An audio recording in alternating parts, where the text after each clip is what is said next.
nous saluons ta présence et ton nom, Seigneur. Nous t'acclamons très fort parce que tu es Dieu. Alléluia. Amen. Amen, amen, amen. Ah oui, très souvent nous oublions parfois la personne du Saint-Esprit. Alléluia. Ah oui, le Saint-Esprit est la personne stratégique. Alléluia. Le double stratège. C'est lui qui élabore le plan. Je ne sais pas. Mais quand je lis la parole de Dieu, je me rends compte que c'est le Saint-Esprit qui élabore le plan. Alléluia. Et Christ a dit, je serai avec vous jusqu'à la fin des temps. Mais comment il allait être avec nous? Il allait être avec nous par son esprit. Alléluia. Par l'esprit du Père. L'esprit de Jésus-Christ.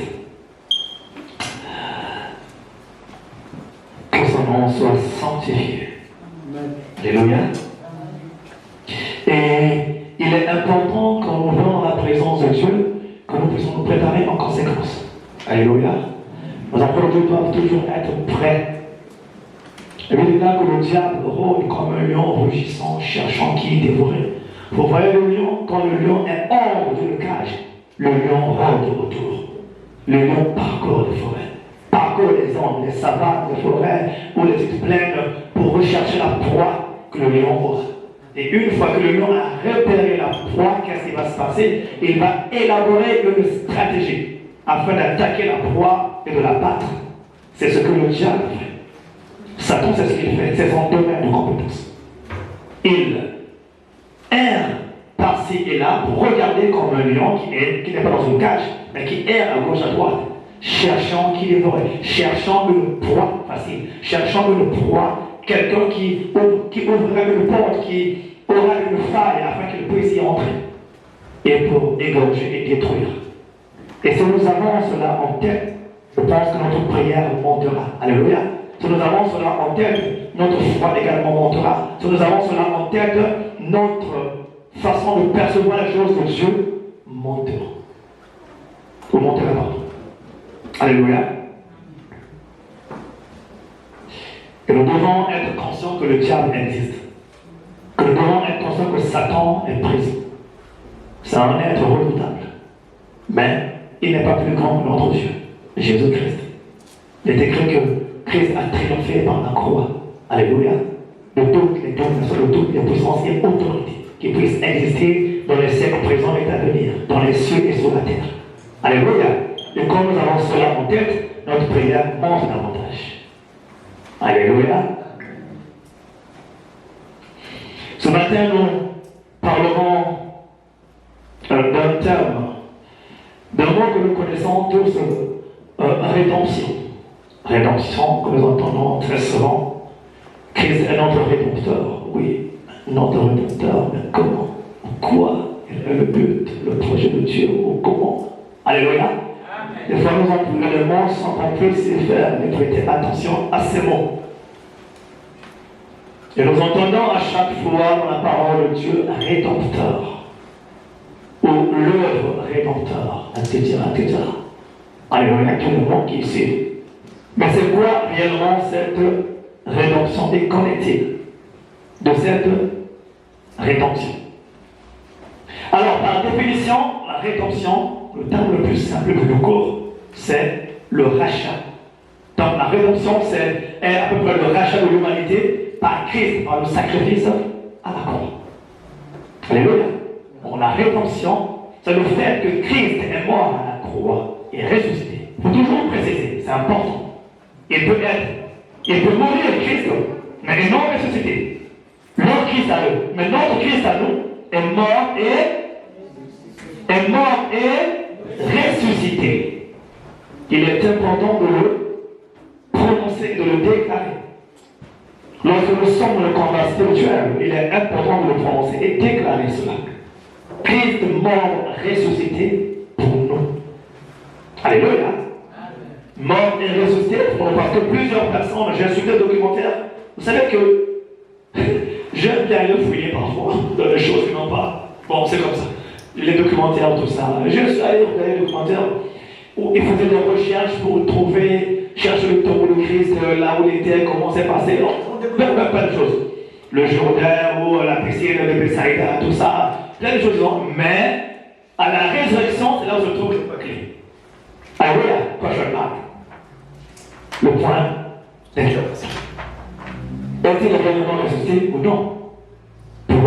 ils ne savent pas. Ils ont des doutes. Mais pour nous, nous avons de doutes. Alléluia. Parce que la parole de notre Christ est mort et ressuscité pour l'humanité, pour nous. Alléluia.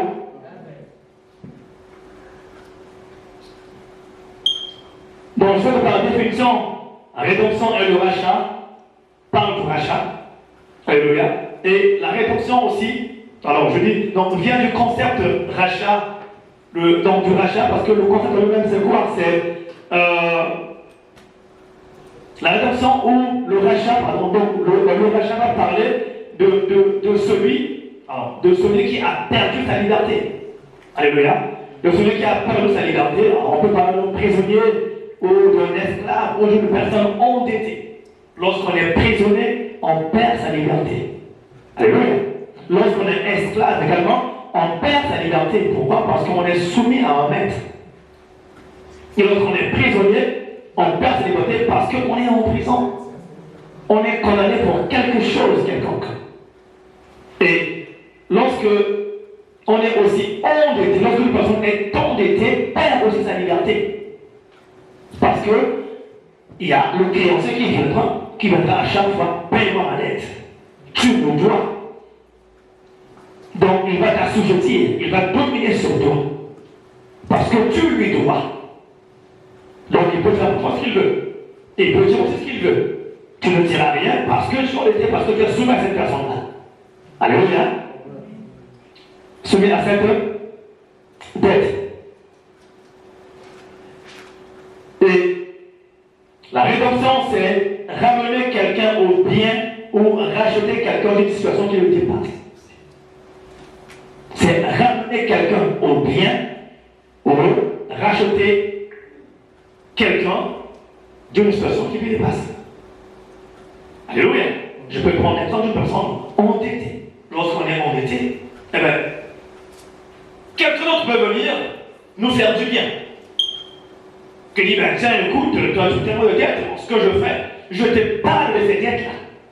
Au lieu que toi tu les payes, moi je les paye à ta place. Alléluia. Au lieu que tu payes ces dettes, comme tu n'as pas de moyens qu'il faut pour payer cette dette-là, elle est trop forte pour toi. Moi je vais la payer à ta place. Et cette personne se tient garant de tout. Alléluia. Pour payer ta dette au créancier. Ou cette personne est complètement garante pour payer ou bien pour te racheter vers un maître qui te fait du tort, un maître qui te fait du mal, un maître qui te bat, un maître qui n'est pas bien avec toi, où tu souffres, où tu peines, tu es esclave. Et celui-ci il vient te racheter de ce maître-là pour te mettre à l'aise. Alléluia. Pour te mettre à l'aise.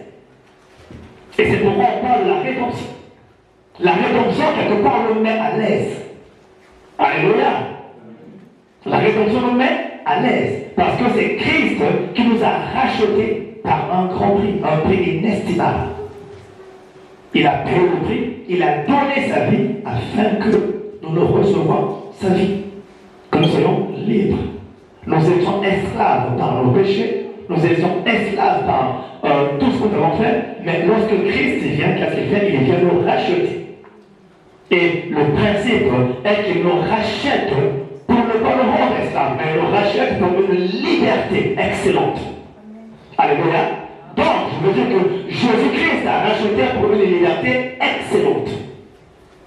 Est-ce que quelqu'un peut dire Amen avec moi? Amen. Alléluia. Amen. Christ a racheté pour une liberté excellente. Ça veut dire une liberté qui ne peut pas te condamner. Où là, personne ne peut plus te condamner. Et il reste dans ce domaine ton seul maître et l'unique maître. Alléluia. Ton seul Seigneur et l'unique Seigneur.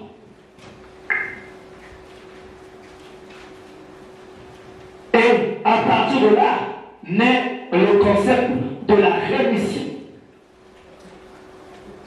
On parle de la rédemption, on parle de la rémission. Alléluia. La rémission veut dire simplement le pardon. On peut dire dans notre contexte le pardon ou la miséricorde ou la grâce ou l'indulgence. Alléluia. Ou l'indulgence. qu'une personne ou une autorité fait à une autre personne. La rémission, c'est une grâce, c'est une miséricorde, c'est le pardon qu'une autorité, donc une personne digne, fait à une autre personne qui est moins digne. Alléluia. Et ceci donne le terme que nous avons dans la parole de Dieu, le rachat et le pardon. La rédemption et la rémission de nos péchés. Alléluia. Il est important que nous puissions prendre les termes de Dieu pour que nous puissions monter, j'ai dit tout à l'heure, en prière. Pour que nous puissions avoir cette foi. Lorsque nous comprenons ces choses, nos prières seront de qualité. Comme nous avons la parole de Dieu, nos prières seront autrement. Alléluia. Il semble que lorsque nous prions par rapport à nous-mêmes, à nos sens de nous, des fois, nos prières sont moins efficaces. Pourquoi? Parce qu'on ne rappelle pas de Dieu ce qu'il est. Or, lorsqu'on parle de la rédemption et rédemption, nous rappelons la grandeur de Christ. Alléluia. Nous rappelons la grandeur de Dieu, ce que Dieu a fait, ce que Dieu est. Et ce que Dieu est capable de faire pour toi et moi. Alléluia. Il est notre rédempteur. Pourquoi? Parce qu'il nous a rachetés par un prix inestimable, un prix excellent. Alléluia. Il est celui qui a fait rémission pour nos péchés. Pourquoi? Parce qu'il nous a pardonné de nos péchés, de nos fautes et iniquités. Et là, je peux me lever et marcher fièrement, dire que oui, toi le diable, tu ne m'auras plus, parce que le Père Jésus-Christ m'a racheté en grand prix, parce qu'il m'a pardonné. Alléluia. Avec une grâce excellente, une miséricorde qu'on ne peut pas qualifier. Alléluia. Là, je peux marcher comme dire, oh Dieu, tu es bon, tu es merveilleux, parce qu'avec toi, j'ai été esclave du péché, et je ne suis plus esclave du péché. Alléluia. Et je peux marcher comme moi maintenant, dire, Seigneur, je te rends grâce, parce que j'étais entêté. Alléluia. Je ne suis plus entêté par toi et pour toi. Une grâce excellente, un amour immense. Alléluia. Et lorsque nous comprenons cet amour-là, et là, nous pouvons commencer à dire que nous aimons Dieu. Parce que l'amour que Dieu a porté pour nous naît en nous. Et c'est ce qui va régénérer notre être tout entier. Alléluia. Afin que l'on puisse porter le regard au Seigneur.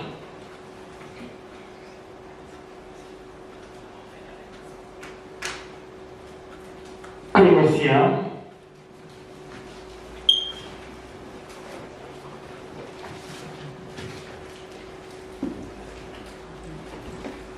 Alors, on va partir du verset 12.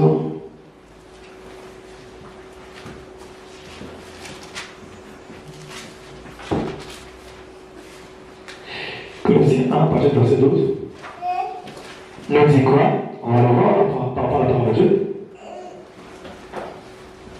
On va le lire.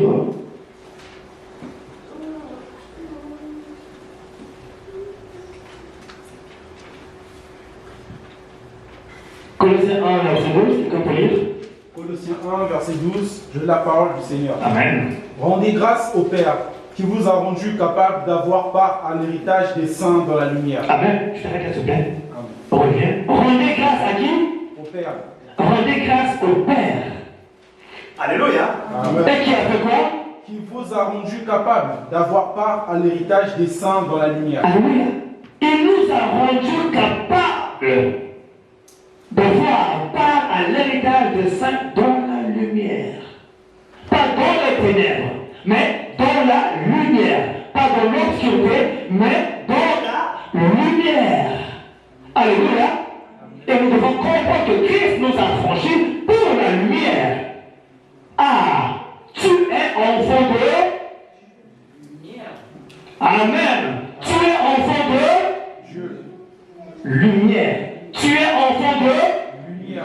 Tu es enfant de Lumière. Ça, c'est un point dans la tête. Que je suis enfant de lumière. Dans les ténèbres, n'habite plus moi. Alléluia. Donc, les ténèbres ne doivent plus avoir place dans mon être entier, dans mon corps, dans mon âme, esprit. Dans mon corps, dans mon être entier, dans mon esprit. Tout doit être lumière, l'éclat de sa beauté. On parlera de l'éclat de la beauté de Christ, de sa grandeur. Alléluia. On peut continuer. Qui nous a délivrés de la puissance des ténèbres et nous a transportés dans le royaume du Fils de son amour. Alléluia. Et nous a délivrés de la puissance de la pouvoir des ténèbres et nous a transportés dans le royaume du Fils de son amour. On peut continuer. En qui nous avons la rédemption, la rémission des péchés. En qui nous avons la rédemption et la rémission des péchés. Des péchés. Donc en qui nous avons le rachat et le pardon de nos péchés. Donc d'autres versions. Alléluia. On peut continuer. Il est l'image du Dieu invisible, le premier-né de toute la création. Amen. Est-ce qu'on peut acclamer très fort? Alors, est-ce que tu peux acclamer pour le Seigneur? Alléluia. Il est l'image du Dieu invisible. L'image du Dieu est visible. Christ représente le Père. Alléluia. Étant ici le Père, ici il a dit, mais tu ne crois pas que celui qui m'a vu a vu le Père. Alléluia. Alléluia. Et au 14 on dit, en qui nous avons la rédemption et la rémission des péchés. La rédemption et la rémission des péchés, nous ne l'avons que par Jésus-Christ. Alléluia. Que par Jésus-Christ. Le monde était condamné, voué au péché. Par le péché d'Adam et Ève. Lorsque Adam et Ève ont péché, ils ont perdu l'autorité qu'ils avaient. Ils ont perdu tout ce qu'ils avaient. Alléluia. Et le monde a basculé. La vie avait basculé. Est passée de la lumière aux ténèbres. Et les ténèbres ont pris place. Dans les cœurs, dans les pensées. Et même avant cela, les ténèbres, où Satan ou le diable a trompé l'homme. Et l'homme a basculé dans le péché, dans l'écart avec Dieu. Et l'homme était attaché à Dieu. Celui qui a été attaché à Dieu, c'est-à-dire que je vais revenir, c'est toi et moi. Alléluia. C'est comme toi et moi, Dieu nous crée aujourd'hui, dit que je te cultiverai. Donc, Éden, ce qu'il a dit à Adam et Ève. Il descendait chaque soir pour eux les cultiver, les entretenir. Mais seulement, Adam et Ève ont péché parce qu'ils ont été le diable. Ils ont émis un doute au plan de Dieu à ce que Dieu leur avait dit. Ils ont péché. Et quand le péché est entré, eh bien, ils ont basculé, ils ont commencé à fuir Dieu. Quand Dieu est venu, où es-tu, Adam? Adam s'est caché. Mais pourquoi te caches-tu? Je suis nu. Mais comment tu as su que tu es nu? À cause du péché. Et la vie avait basculé. Et l'humanité a pris toute la généalogie. Parce que l'origine est là. Et vous parlez jusque-même. Donc le péché est entré dans le monde. Et quand le péché entre dans le monde, le péché s'est assis sur le monde. C'est assis sur l'homme. Le péché s'est assis sur l'homme. Les ténèbres se sont assis sur l'humanité. Alléluia. Et après, qu'est-ce qui va se passer? Personne. Mais qui pourra sauver le monde? Qui pourra me sauver? Qui pourra te sauver? Et dans le de Moïse, tout était eux pour eux et don pour don. Vous vous rappelez lorsqu'on est venu trouver la femme adultère? Alléluia. Cette femme était prête à être lapidée. On l'en est devant Jésus-Christ. Mais Christ a dit une chose. Que celui qui n'a jamais péché lève la première pierre et jeter à cette femme. Mais tous, ils ont fui. Ils ont fui pourquoi? Parce qu'ils avaient reconnu le péché qui était en eux. Parce que le péché accuse. Le péché t'accuse. Le péché, son esprit, il t'accuse. Le péché te réclame. Le péché parle. C'est pourquoi l'homme est passé esclave du péché. Quand on dit esclave du péché, parce que le péché est un esprit. Et le père du péché, c'est le diable. Donc c'est lui qui réclame, et qui réclame l'homme. Et ce que Christ a fait, quand Jésus-Christ est venu, lorsqu'il a accompli l'œuvre de la rédemption, donc l'œuvre de la croix, il nous a rachetés de ce péché. La vie que nous avions autrement, il a mis une séparation. La réclamation qui nous était due par le péché, Christ l'a annulée. Il déclare qu'il a déchiré l'acte dont les ordonnances nous condamnaient. Donc l'acte du péché que nous réclamait. Et Christ déchire cet acte-là. Et aujourd'hui, nous sommes libres en Christ.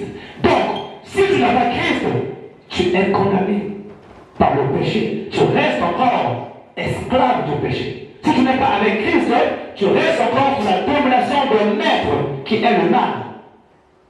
Mais lorsque tu es en Christ, Jésus-Christ, tu changes de camp. Christ te rachète.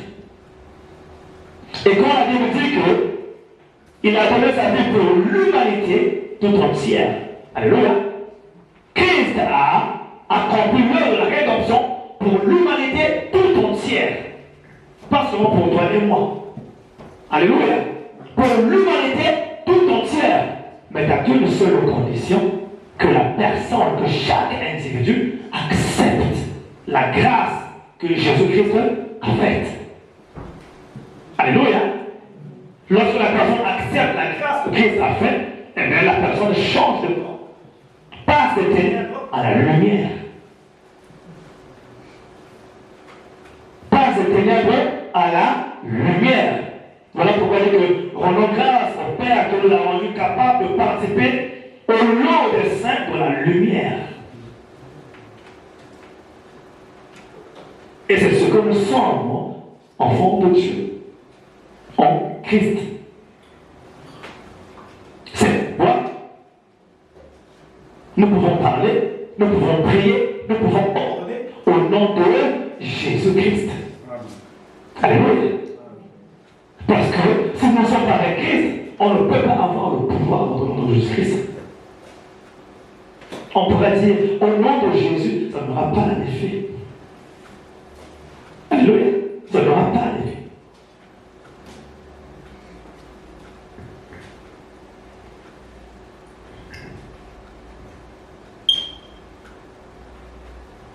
Eh bien,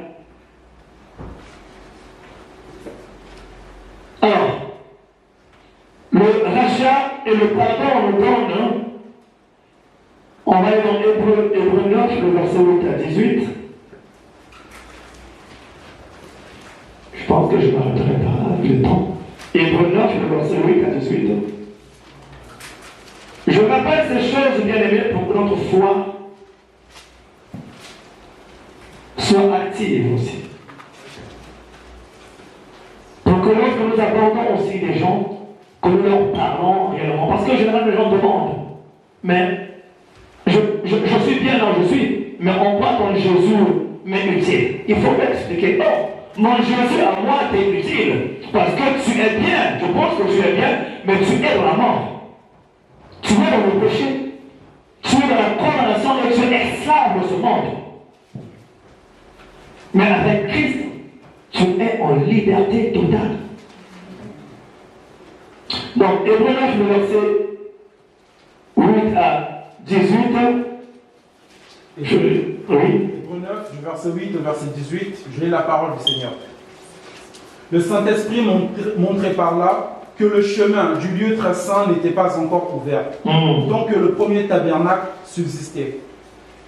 C'est une figure pour le temps actuel, où l'on présente des offrandes et des sacrifices qui ne peuvent rendre parfait sous le rapport de la conscience celui qui rend ce culte, de la conscience de celui qui rend ce culte, et qui, avec les aliments, les boissons et les diverses ablutions, étaient des ordonnances charnelles imposées seulement jusqu'à une époque de réformation. Donc, toutes ces ordonnances-là, c'est des ordonnances que Dieu avait mis en place dans l'Ancien Testament. Alléluia, dans l'Ancienne Alliance, en fait. Dans l'Ancienne Alliance, il fallait respecter ces ordonnances, c'est prendre le sang, plein de choses. Il y avait beaucoup de choses à respecter. Et c'est pas facile pour qu'une personne puisse respecter toutes ces choses. On peut même respecter 3 commandements ou 8 commandements, mais après le reste, des fois on ne respecte pas parce que c'est tellement compliqué. On peut continuer. Mais Christ est venu comme souverain sacrificateur des biens à venir. Alléluia. Mais Christ est venu comme souverain sacrificateur des biens à venir. Des biens à venir. Retrouvez bien ce mot, des biens à venir. Pas de mal à venir. Des biens à venir. Les biens dans toutes ses conditions. Alléluia. Des biens dans tous ses sens. Alléluia. Bien spirituel, bien aussi physique. Alléluia. Il a traversé le tabernacle plus grand et plus parfait, qui n'est pas construit de main d'homme, c'est-à-dire qui n'est pas de cette création. Et il est entré une fois pour toutes dans le lieu très saint, non avec le sang des boucs et des veaux, mais avec son propre sang, ayant obtenu une rédemption éternelle. Alléluia. Amen. Alléluia. Amen. Car si le sang des taureaux et des boucs et la cendre d'une vache répandue sur ceux qui sont souillés sacrifie et procure la pureté de la chair, combien plus le sang de Christ, qui par un esprit éternel s'est offert lui-même sans tache à Dieu, purifiera-t-il votre conscience des œuvres mortes, afin que vous serviez le Dieu vivant. Et c'est pour cela qu'il est le médiateur d'une nouvelle alliance, afin que la mort, étant intervenue pour le rachat des transgressions sous la première alliance, ceux qui ont été appelés reçoivent l'héritage éternel qui leur a été promis. Amen. On va s'arrêter là, je pense. Donc, et c'est pour cela qu'il est le médiateur d'une nouvelle alliance. Alléluia. Afin que la mort étant intervenue, c'est-à-dire que sa mort à lui. Donc la mort de Christ intervient pour nous. Alléluia. Afin que sa mort était intervenue pour le rachat des transgressions, des péchés, des iniquités, dont des transgressions commises sous la première alliance, ceux qui ont été appelés reçoivent l'héritage éternel qui leur a été promis. Alléluia. Ceux qui ont été appelés reçoivent l'héritage éternel à ceux reçoivent l'héritage éternel qui leur a été promis. Alléluia. Et ça, c'est ce qu'on appelle la grâce. Alléluia. C'est ce qu'on appelle la grâce. La grâce, pourquoi? Parce que c'est toi et moi qui avons péché. Je reprends, c'est toi et moi qui avons péché. Nos erreurs, nos offenses, tout ce que nous faisons. Mais lui qui est grand, lui qui est Dieu, lui qui est Seigneur, lui qui est puissant, quitte son trône de gloire pour venir te sauver, toi et moi. Non, je ne sais pas si est-ce que tu comprends comme moi je comprends? C'est-à-dire qu'il quitte son trône pour venir te sauver, ou nous sauver. Toi et moi, nous avons péché. Moi j'ai péché, toi tu as péché. Nous sommes des pécheurs, nous marchons ensemble, on discute, on parle, on se côtoie. Et on ne sait pas, on ignore aussi qu'il y a la condamnation qui nous attend. Il y a l'enfer qui nous attend. Il y a le jugement qui nous attend. Il y a la croix qui nous attend. La croix était pour nous, pas pour Jésus-Christ. Alléluia. La croix était pour nous, pas pour Christ. Christ n'avait rien à voir avec la croix. Et c'est toi et moi qui allons être à la place de Christ, condamnés, crucifiés par nos péchés, pour nos péchés, nos fautes et transgressions. Mais il se dit non. Je ne te laisserai pas être crucifié dans la croix de Golgotha. Ou à Golgotha. Toi et moi, nous serons à Golgotha. Mais vous ne savez pas à Golgotha, même ici à Blois, quelque part on va crucifier sur le croix. Et aujourd'hui, nous sommes appelés enfants de Dieu. Alléluia. Enfants de Dieu. Mais qu'est-ce qu'on a dépensé, nous? Quand vous nous dépensez, quand vous nous prenez, quand vous nous faites,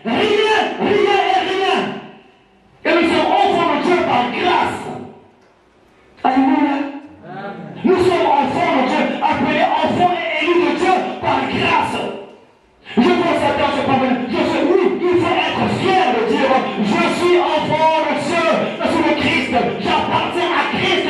Christ est mon Seigneur, mon Roger, mon Père. Il est mon frère, mon grand frère. Il est tout pour moi. Alléluia. Tout cela seulement rédemption. Et qui fait ce que notre mot rémission. Le rachat et le pardon. Et le pardon sans le rachat. Alléluia. Mais quelque part, on peut se désinverser, il y a pardon et puis il y a rachat. Il a pardonné, il a dit je vais racheter, il a racheté. Alléluia. Pour que toi et moi puissions avoir la vie, la grâce dans l'éternité, avoir la vie éternelle. Ce que l'homme avait pris, ce que l'homme avait perdu, ce que Adam a perdu. Christ est venu nous le redonner. La vigueur que Adam a perdue, Christ est venu nous le redonner. Les biens que Adam a perdus, parce que Adam avait les biens, Adam était riche, avait tout ce qu'il fallait. Riche sur le plan spirituel et matériel, tout ce qu'il fallait. Alléluia. Ah oui. Adam était riche sur le plan spirituel et matériel. Il avait tout. Il ne lui manquait de rien. Sur le plan spirituel, riche avec Dieu, en connexion, en connexion totale avec le Père. Et le Père descendait, il veut le Père. Alléluia. Une richesse incroyable. Il était riche vraiment par les biens. Tout ce qu'il avait dans Éden, avec Ève, tous les biens qu'ils avaient, ils pouvaient se jouir, manger tout ce qu'il fallait. Mais il les a perdus. Parce qu'il a été chassé de ses biens, d'Éden, hors d'Éden. Et c'est là où l'homme a perdu sa richesse de voir le Seigneur. Et Christ est venu nous rendre tous ces biens. Alléluia. Il est venu nous ramener à ces biens que nous avons perdus.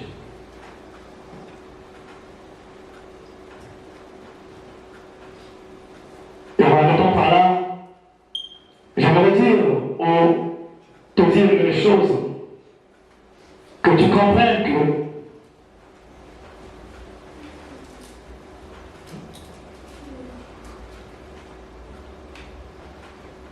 je vais reprendre le verset 13 qui dit, car c'est le sang des taureaux et la cendre d'une vache répandue sur ceux qui sont souillés. Alléluia. Dans l'ancienne alliance, en répandant le sang du taureau, de bouc des vaches, sur ceux qui étaient souillés, afin de sanctifier, de purifier. Mais nous avons été lavés et purifiés par le sang de Jésus. Lavés et purifiés par le sang de Jésus. Lavés et purifiés par le sang de Jésus-Christ. Voilà pourquoi nous pouvons dire qu'il n'y a une condamnation pour ceux qui sont en Christ. Alléluia. Il n'y a aucune condamnation pour ceux qui sont en Christ. Parce qu'ils ont été lavés et purifiés par son sang. Par le sang de la grâce. Le sang de l'amour, le sang du pardon. Alléluia. Et nous sommes sauvés par la foi et par la grâce. Alléluia. Nous sommes sauvés par la foi et par la grâce. Alléluia. Que Dieu vous bénisse. Amen.